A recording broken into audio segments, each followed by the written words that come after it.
الحمدللہ والصلاۃ والسلام علی رسول اللہ اما بعد۔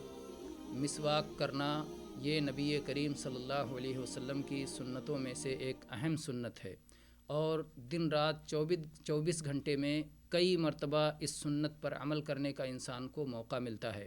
صحیح بخاری اور صحیح مسلم کی حدیث ہے کہ نبی کریم صلی اللہ علیہ وسلم نے ارشاد فرمایا، لولا ان اشق علی امتی لامرتہم بالسواک عند کل صلاۃ، اگر مجھے اپنی امت پر مشقت کا خوف نہ ہوتا تو میں انہیں ہر صلاۃ کے وقت مسواک کرنے کا حکم دے دیتا۔ اللہ کے نبی صلی اللہ علیہ وسلم اگر حکم دے دیتے تو یہ فرض ہو جاتا، آپ نے حکم نہیں دیا، اس کی تاکید کی، لہٰذا یہ سنت ہے۔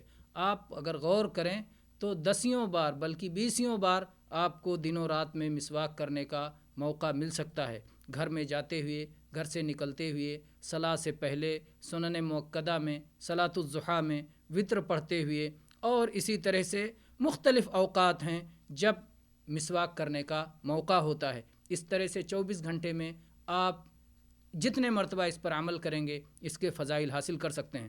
مسند احمد میں نبی کریم صلی اللہ علیہ وسلم کی یہ حدیث ہے، السواک مطہرۃ للفم مرضات للرب، کہ مسواک منہ کی طہارت و پاکیزگی کا باعث ہے اور اللہ تبارک و تعالیٰ کی رضا اور خوشنودگی کا ذریعہ ہے۔ والحمد للہ رب العالمین۔